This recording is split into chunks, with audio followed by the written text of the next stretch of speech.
For your cheapest and most reliable place to buy FC24 coins, check out mmohp.com. Link is down in the description below. Use the code WOLF at the checkout for 5% off your order. The 5-3-2 YouTube, a very meta and broken formation that you can use as an ultra defensive custom tactic and also an attacking custom tactics. But first, drop this video a like for me. Drop a comment down below, and if you can hit that subscribe button to my channel, that would mean the world to me. So you are going to want to use balanced on the defensive style, especially in a 5 at the back formation. I just much prefer to be in control of where and when my team presses the ball, and you will see why, with a certain depth anyway, why I don't really feel the need to be using a pressure on heavy touch. And me personally as well, YouTube, I would stay well away from press after possession loss. I don't think it's very good, and especially in a 5-3-2, I don't really think it's good or a viable option. So for me, a balanced style where your team presses the ball to the middle of the pitch and your team shape is neutral. I just much prefer that. I like to be in control of where and when my team presses the ball.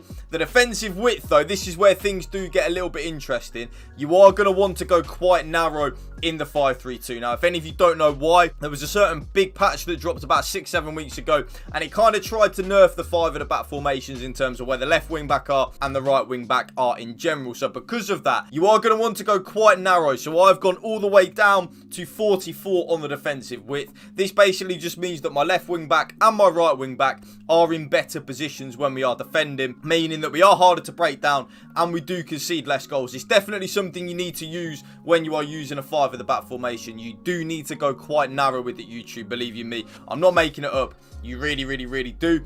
Now, the defensive width, yes. Defensive depth, sorry, should I say. Yes, it is back. If any of you have watched any of my more recent videos, you will know exactly what I'm talking about. Now, what I'm talking about, by the way, YouTube, is a certain depth was made really popular at the start of FC24, and that defensive depth is now back. It was meant to have been patched on a big patch which did drop 6 or 7 weeks ago, but over the last 2 weeks, I don't know whether there's been a soft patch on the game or something like that, which means the 71 depth, yes, the 71 depth is back, usable and a viable option. Now, if any of you don't know what the 71 depth does, this just means when we lose the ball, our team will automatically press and automatically offside trap up the pitch. Very key and very OP and broken. And another reason as well why it is so OP and broken is because your team will not actually drain their stamina when they're using it. If you were to use a pressure on heavy touch, or even in particular a press after possession loss, by half time you would have noticed a massive drop in your team's stamina. But when you are using the 71 depth, even though it is a pressure tactic,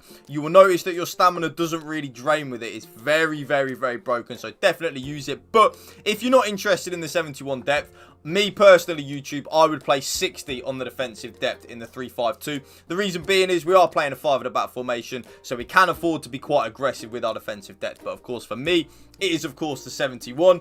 The build-up play is of course going to be balanced. One thing I will say though, and I have been saying this in a lot more of my recent videos, long ball is good. So if you are looking for something a little bit different, give long ball a try. You will be shocked at how OP it is. But for me, I just much prefer balance, and that brings us nicely into the chance creation.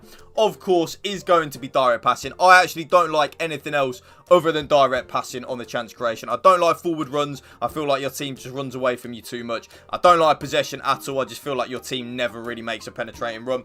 Balanced is okay, but again, I kind of like the direct passing because at least then your team is making them runs in behind. The offensive width, though, we are going to want to go a little bit more narrow again. So I've gone down to 45. I just much prefer having my left wing back and my right wing back slightly more involved in the build-up play rather than have them literally traditionally just hugging the touchline.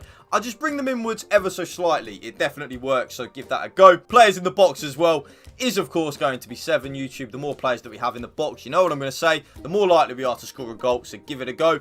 2 corners and 2 free kicks like so. Custom tactics done. Let's get into the player instructions. Now, the 2 strikers, you probably know already what both of them are going to be on, but there is a little bit of an opinion that I can give if you don't like having both the strikers on the exact same thing. So me personally, I of course have both of my strikers on stay central and getting behind. That is of course both my left striker and my right striker on exactly the same thing. But if you don't like having both of your strikers on getting behind, I think stay central is a must for both strikers, by the way, so definitely leave that on. But if you don't like having both of your strikers making them runs in behind, have the more slower striker that you've got. So for me on my RTG, it would be Neymar. Leave that striker on mixed attack. Very good. Just means that as your left-sided striker is making the running behind, the right-sided striker sometimes will, central, but sometimes will also come to feet. It's very nice, but I just much prefer YouTube having both of my strikers on stay central and getting behind. I think it's so needed, especially in a formation like the 5-3-2 where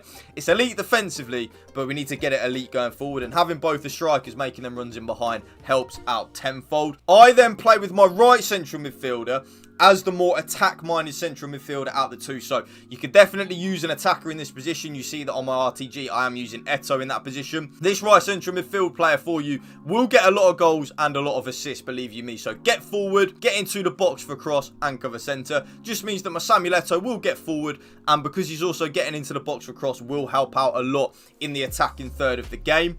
The middle central midfielder, you are going to want to have this central midfielder on stay back while attacking and cover centre. This middle central midfielder, like I say in all my videos, is like the Rodri role or the Boubacar Kamara role, whatever role you want to call it. That is the role of this player, just to get the ball, win the ball back, and then give it to our more attack-minded players. So he will stay in that middle of the pitch, breaking up the play and just giving it to the better players, really. The left-sided central midfielder will still get forward a little bit, but won't get forward as much as your right central midfielder. So you can use a traditional central midfielder in this position. For example, here on my road to glory, I'm using this 89 Hadji. Very good player, by the way. I really like him. So balanced attack, get into the box for cross and cover centre, and the balanced attack means that they will get forward a little bit, but not as much as my right-sided central midfielder, who will be completely getting forward and really helping out in the attacking third of the game. The get into the box for cross, again, just means that he will be involved in the attacking phase of the game. It's needed, YouTube, trust me. The left wing back and the right wing back are on exactly the same player instructions, and you can probably guess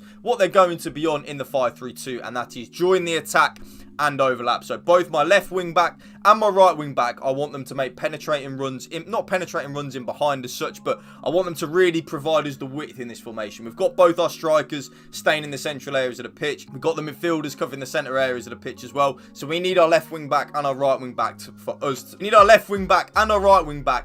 to be providing the width. So that's what we use our left wing back and our right wing back for. All three of my centre backs, completely default settings, YouTube. So stay back while attacking, normal interceptions, and stick to position, and that is all three of the centre backs as well. And then last but not least, my goalkeeper is of course on comes for crosses and sweeper keeper. And that right there is my brand new updated post-patch 5-3-2 custom tactics for YouTube. If you did enjoy this video, you know what to do. Drop it a like for me, drop a comment down below, and if you can please hit that subscribe button to my channel, that would mean the world to me. Also, let me know, have you packed any team of the years yet? I have not opened any packs for it yet. I'm waiting for them all to come into packs before I do that, but let me know. Thank you for watching. Peace out. One love.